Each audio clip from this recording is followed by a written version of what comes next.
Otabek aka 34 yillik orzu amalga oshdi va nihoyat nasib qildi. Hozir juda ko'pchilik ko'zda yosh bilan vatandoshlarimiz qarshi olyapti. Aytingchi, futbolchilar nimani his qilyapti? Qanaqa kayfiyat?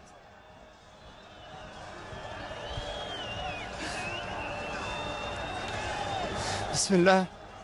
Avvalambor hammaga katta rahmat. Hozir mana shu 34 yil deganingizga ko'zim yosh keldi. Chunki faqat jog'ilchi beradigan qolmay ko'z yoshi qilganmiz. Alhamdulillah Alloh yetkazdi, meni quvonch ko'z yoshlariga yetkazdi. O'ylaymanki biz haqli edik bunga erishishga. Bu faqat bizlarning futbolchilarning yutug'i emas. Biz harakat qildik, biz o'zimizning qo'limizdan kelgan amalni qildik.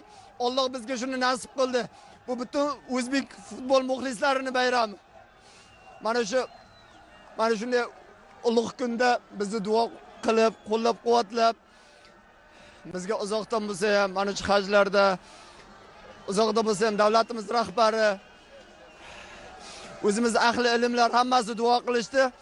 O'ylaymanki, Alloh o'shaning uchun bizlarni mana shunday ulug' bir kunda, ertaga Qurbon hayiti, bugun Arafa kuni, mana shunday ulug' bir kunda yanada xalqimizga bayram ulashdik. O'ylaymanki, biz buni mana siz aytganingizdek 34 yil kutdik. Alhamdulillah Alloh yetkazdi. Allohga behisob shukr.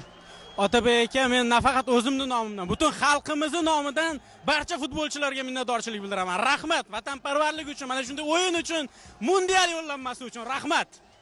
Men aytardimki, yana bir bor o'sha ko'pni duosi ijobat.